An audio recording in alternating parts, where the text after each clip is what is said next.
"Ayo cepat, Ma, aku sudah tidak sabar lagi," ujar seorang anak laki-laki berusia 10 tahunan seraya menarik tangan ibunya. Hari itu keluarga kecil yang terdiri dari 4 orang tersebut akan pindah rumah ke rumah baru mereka. 4 orang dalam keluarga itu terdiri dari ayah, ibu, dan 2 orang anaknya. Kita panggil saja nama si ayah Pak Fahri, kisaran usia 35 tahunan. Si ibu bernama Desi, kisaran usia 30 tahunan. Anak pertama mereka sebut saja namanya Vendra, usia 10 tahun. Dan anak kedua mereka bernama Salsa yang usianya baru menginjak 8 tahun. Kurang lebih 12 tahun mereka berumah tangga, dan selama 12 tahun itulah mereka tinggal mengontrak di sebuah rumah yang berada di tengah kota kabupaten. Baru di tahun inilah keinginan mereka mempunyai rumah sendiri sudah tercapai. Semua barang-barang mereka baru saja selesai dinaikkan ke atas truk yang mereka sewa untuk pindahan hari itu. Dan ketiga orang yang diminta untuk membantu pindahan pun sudah bersiap berangkat menuju ke rumah baru Pak Fahri dan Bu Desi. Truk itu mengikuti mobil milik Pak Fahri dari belakang, dan di dalam mobil terlihat keceriaan anak-anaknya Pak Fahri mewarnai perjalanan mereka menuju ke rumah baru. Singkat cerita, setelah 2 jam perjalanan, akhirnya mereka sampai di depan sebuah rumah bergaya klasik, khas bangunan rumah pada zaman dahulu. Rumah itu tinggi dan tangganya terbuat dari kayu ulin. Pelataran rumahnya lebar, dan ketika pintu dibuka terlihat sebuah ruangan lumayan besar yang nantinya akan digunakan sebagai ruang tamu sekaligus ruang keluarga. Lalu ada pintu yang hanya dipasangi gorden sebagai pengganti daun pintu untuk menyekat antara ruangan tersebut dengan lorong kamar. Ada 2 kamar tidur bersebelahan dan 1 kamar tidur lainnya berseberangan dengan kedua kamar tidur tersebut. Jadi dalam rumah itu memiliki 3 kamar tidur, dan setelah melewati lorong kamar tersebut ada pintu lagi. Barulah setelah melewati pintu ada bagian dapur dan ada kamar mandi serta WC yang terpisah. Walau bagian luarnya masih terlihat klasik, namun di dalam rumah itu sudah didekorasi dengan lebih kekinian. Selain memang masih bagus, rumah itu juga terbilang cukup murah, jauh lebih murah bila dibandingkan dengan rumah-rumah lain yang pernah mereka minati sebelumnya. Mereka merasa beruntung karena bisa membeli rumah tersebut. Selain besar, rumah itu juga terletak di desa yang masih asri, dengan pemandangan sangat memanjakan mata. "Wah, rumahnya bagus, ada tangganya lagi," ujar Vendra sambil turun naik dari tangga tersebut. Salsa pun sama senangnya dengan Vendra. Mereka berlarian ke sana kemari sambil terus tertawa. Sementara Pak Fahri dan Bu Desi ikut menurunkan barang-barang milik mereka dari truk. Di kiri kanan rumah itu hanya terlihat lahan kosong yang diberi pagar bambu oleh pemiliknya, dan di sebelah lahan kosong itu ada rumah. Di sini suasananya tenang dan tak terlalu banyak kendaraan, jadi sangat bagus untuk kamu dan kandunganmu, ujar Pak Fahri pada Bu Desi yang sedang beristirahat sambil memperhatikan anak-anaknya bermain. Bu Desi mengangguk sambil tersenyum. Sekitar 1 jam lebih semua barang-barang milik mereka yang berada di dalam truk pun sudah berhasil dipindahkan ke dalam rumah. Setelah menerima amplop dari Pak Fahri, ketiga orang yang membantu pindahan itu pun pulang. Tinggallah mereka berempat di rumah tersebut. "Bagaimana anak-anak sekolah?" tanya Bu Desi malam itu. "Biar mereka naik sepeda saja, sekolahnya deket kok," Jadi kamu tidak perlu mengantarnya, apalagi jalanannya tidak beraspal begini. Aku takut terjadi sesuatu pada kandunganmu, ujar Pak Fahri seraya mengelus perut Bu Desi yang masih belum terlalu besar itu. Oh ya sudah kalau begitu, aku nurut saja sama kamu, ucap Bu Desi. Suara jangkrik menghiasi malam itu. Malam pertama mereka menghuni rumah tersebut. Tak ada yang aneh, semua berjalan normal. Keesokan harinya Pak Fahri sudah bersiap dengan gergaji dan palu di tangannya. Dia berjalan ke arah pohon besar di depan rumah tersebut. Bukan untuk menebang, melainkan ia ingin membuatkan ayunan di cabang pohon besar itu untuk anak-anak kesayangannya. Setelah ayunan selesai dibuat, Vendra dan Salsa langsung bermain di ayunan tersebut. Sebenarnya aku ingin berbelanja hari ini, aku mau masak, dan nanti mau aku bagi-bagikan ke tetangga terdekat kita itu, sekalian mau kenalan, biar nanti aku ada temennya kalau kamu sudah pergi kerja, ujar Bu Desi pada Pak Fahri yang sedang minum teh dingin di teras rumah. Baiklah, nanti kita sekalian jalan-jalan di sekitar desa ya, cari warung dan sekalian ke rumah Pak Kades. Bu Desi mengangguk. Sekitar pukul 9 mereka pun menaiki mobil untuk berkeliling desa. Menurut Bu Desi, orang-orang di desa tersebut sangat ramah. Hingga tibalah mereka di toko yang berada di depan sebuah rumah. Toko itu cukup besar dan sepertinya yang dijual pun lengkap. Ada sembako, ada sayur mayur, dan juga daging ayam serta ikan yang ditaruh di dalam box styrofoam. Dan warung itu merupakan milik istri Pak Kades. Sebenarnya saat membeli rumah yang mereka tempati sekarang, Pak Fahri sudah pernah bersilaturahmi ke rumah Pak Kades ini. Sekarang Pak Fahri mengajak anak dan istrinya untuk dikenalkan dengan keluarga Pak Kades, sekaligus untuk meminta izin tinggal di desa tersebut. Pak Kades dan istrinya ini luar biasa baiknya. Mereka memperlakukan keluarga Pak Fahri seperti keluarga sendiri. Hanya saja rumah Pak Kades ini lumayan jauh jaraknya dari rumah Pak Fahri.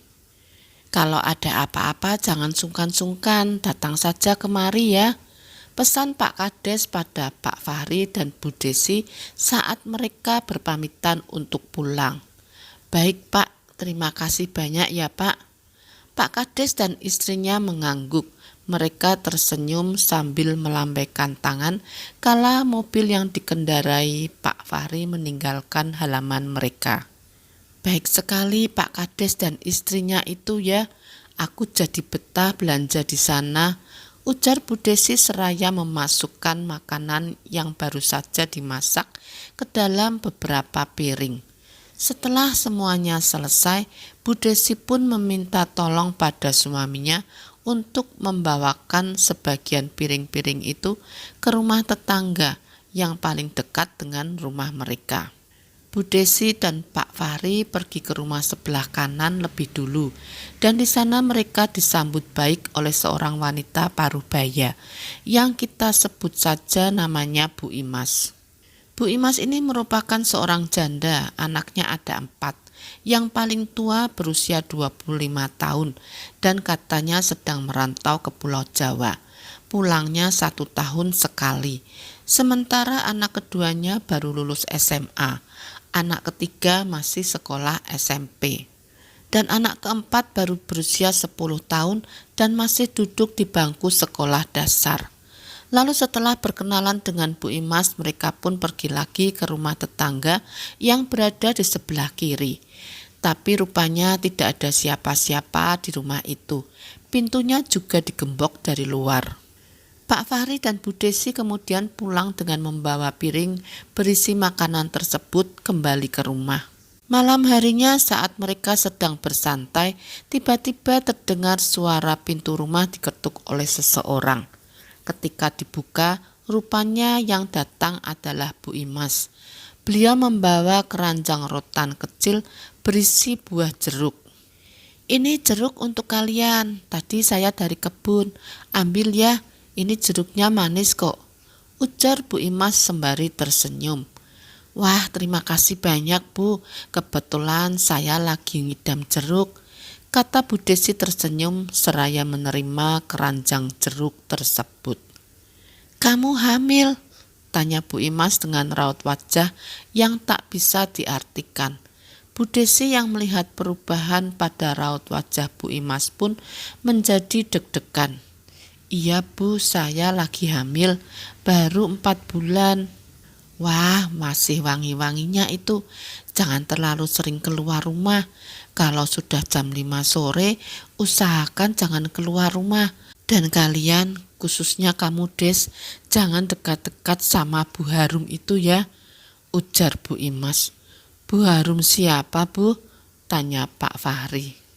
Itu loh tetangga kita yang sebelah kiri rumah kalian. Memangnya kenapa Bu? Tanya Bu Desi.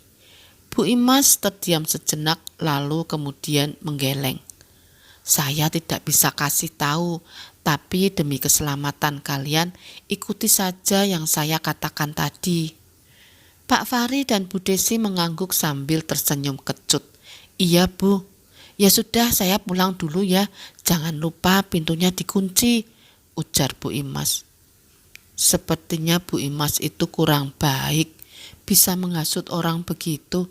Sama tetangga masa musuhan, ujar Pak Fahri ketika mereka sudah berada di dalam rumah. Bu Desi diam saja, ia asik membuka kulit jeruk yang diberikan oleh Bu Imas tadi. Jangan terlalu dekat sama Bu Imas ya, takutnya bawa pengaruh buruk untukmu, ujar Pak Fahri lagi. Iya. Pagi itu Bu Desi sedang menyiapkan sarapan untuk anak dan suaminya. Vendra dan Salsa sudah bersiap dengan memakai seragam sekolah dasar. Sementara Pak Fahri sedang minum kopi di teras rumah. Panggil Abah, kita sarapan dulu, suruh Bu Desi pada anak sulungnya Vendra. Mereka menikmati sarapan pagi itu dengan sesekali bercanda. Setelahnya Pak Fahri pun mengantar anak-anak mereka ke sekolah. Bu Desi yang sendirian di rumah itu pun mulai beberes, mencuci piring, menyapu, dan mengepel lantai.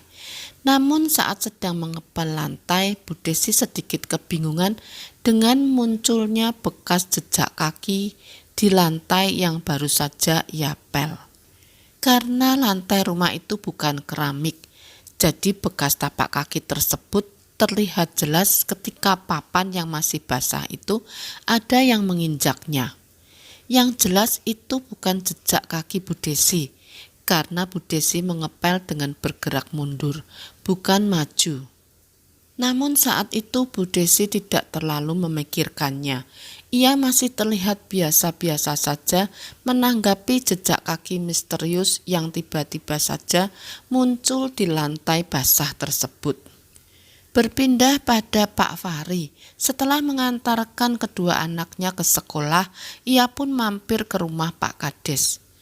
Bu, sebenarnya saya ingin minta tolong, tapi aduh gimana ya, saya kurang enak ngomongnya sama ibu, takut merepotkan, ucap Pak Fahri.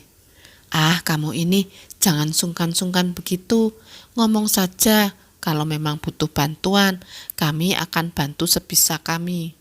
Jadi begini Bu, 3 hari lagi saya akan mau berangkat kerja ke Kalteng. Saya akan kerja di tambang, pulangnya 3 bulan sekali. Itu pun jatah cutinya cuma 2 minggu. Terus istri saya itu lagi hamil Bu, 4 bulanan, kandungannya sedikit bermasalah. Makanya saya melarang dia untuk pergi-pergi naik motor atau sepeda, bawa-bawa barang.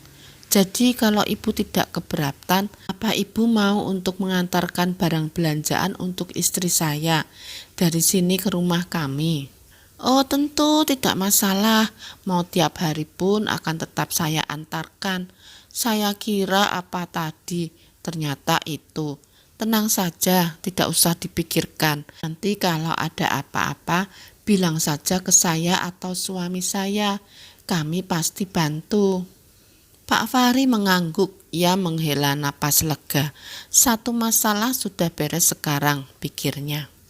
Bu Desi sedang duduk-duduk santai di teras ketika Bu Imas datang membawa daun nanas dan ranting pohon jeruk yang masih ada durinya. "Ada apa ini, Bu?" tanya Bu Desi. "Tidak ada apa-apa, cuman ini saya bawakan daun nanas dan ranting jeruk nipis. Nanti ditaruh di atas pintu untuk penangkal kuyang supaya tidak masuk ke dalam rumah. Bagaimanapun juga kamu ini kan sedang hamil muda, baunya wangi dan bisa mengundang makhluk halus," jawab Bu Imas. Bu Desi tersenyum kecut mendengar perkataan Bu Imas. Dia sendiri percaya dengan adanya sosok kuyang, tapi suaminya, Pak Fahri, pasti tidak akan suka kalau rumahnya dipasangi benda-benda seperti itu. "Oh begitu ya, terima kasih ya Bu, nanti saya pasang." "Iya." Kemudian Bu Imas pun pamit untuk pulang dan tidak lama setelahnya Pak Fahri datang. "Apa ini?" tanya Pak Fahri saat melihat ada ranting jeruk nipis dan daun nanas. "Dikasih Bu Imas, katanya untuk menangkal kuyang," jawab Bu Desi. "Cukup berdoa sama Tuhan, gak perlulah pakai-pakai yang beginian, banyak-banyakin sampah saja. Anggap saja ini bentuk ikhtiar, gak ada salahnya ikhtiar kan? Lagi pula ini tujuannya juga baik kok. Apa salahnya dilakukan saja, toh cuman tinggal pasang." "Ya sudahlah, terserah kamu saja," ujar Pak Fahri mengalah. Tak terasa tibalah hari di mana Pak Fahri akan berangkat ke Kalimantan Tengah untuk kembali bekerja. Bu Desi memeluk erat suaminya itu, seakan tak mau ditinggal pergi.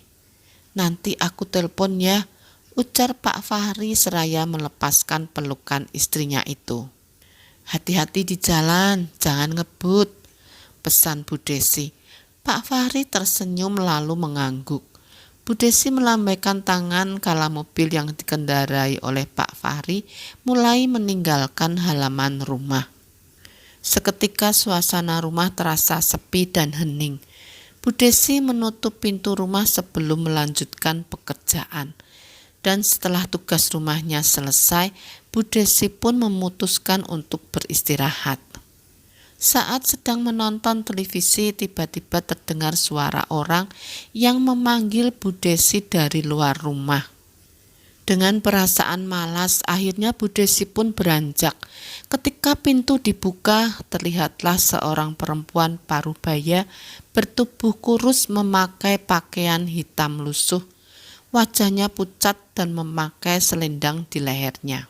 "Maaf, Ibu cari siapa ya?" tanya Bu Desi. "Saya pemilik rumah di sebelah situ, baru pulang dari rumah anak saya di desa lain. Kebetulan saya lihat rumah ini sudah ada yang menempati, jadi saya kemari untuk sekedar menyapa tetangga baru." "Oh iya, Ibu Harum kan ya?" ujar Bu Desi ramah. "Benar sekali, sudah tahu nama saya ternyata." "Iya Bu, dikasih tahu Bu Imas." Bu Harum tertawa kecil. "Mari masuk dulu Bu, ngobrol-ngobrol di dalam," ajak Bu Desi. "Kapan-kapan saja, saya mau pulang dulu, mau beberes. Pasti di rumah sudah penuh debu karena ditinggal lama," tolak Bu Harum masih dengan bibir tersenyum. Namun matanya lekat menatap ke atas pintu rumah Bu Desi. "Oh ya sudah Bu, nanti kalau tidak sibuk mainlah kemari, kebetulan saya sendirian di rumah," ujar Bu Desi balas tersenyum. Setelah Bu Harum pergi, Bu Desi pun kembali menutup pintu rumahnya. Ia kembali rebahan di depan TV hingga tanpa disadari Bu Desi ketiduran. Dalam tidurnya itu Bu Desi bermimpi. Dia melihat seorang perempuan sedang menggali tanah di bawah pohon besar yang ada di depan rumah Bu Desi. Entah apa yang dicarinya. Yang pasti perempuan itu terus saja menggali tanah tersebut dengan kedua tangannya, hingga kuku tangan perempuan itu mulai terlepas dan mengeluarkan darah. Dalam mimpi itu Bu Desi semakin mendekat pada perempuan tersebut, hingga tiba-tiba perempuan itu menoleh ke arah Bu Desi sambil berkata, "Berikan anakku." Bu Desi terbangun dengan nafas terengah-engah, keringat dingin membasahi wajahnya. Setelah merasa sedikit tenang, Bu Desi pun lantas beranjak untuk menuju ke dapur. Ia membasuh wajahnya dengan air, kemudian membuat teh hangat, lalu membawa secangkir teh itu ke teras rumah. Ia duduk di sana sambil menunggu Vendra dan Salsa pulang dari sekolah. Singkatnya, malam pun tiba. Setelah selesai makan malam, Bu Desi membereskan piring-piring kotor. Sementara kedua anaknya menonton TV. Saat sedang mencuci piring kotor itu, Bu Desi dikagetkan dengan suara keras di jendela dapur. Suara benturan itu terdengar beberapa kali. Bu Desi berdiri diam sambil terus memperhatikan jendela dapurnya, berharap kalau suara itu hanya disebabkan oleh angin. Ceritanya bersambung ke part 2. Terima kasih yang sudah menonton video ini. Mohon maaf bila ada salah kata. Yang belum subscribe, mohon subscribe, like, dan komen agar channel aku terus berkembang.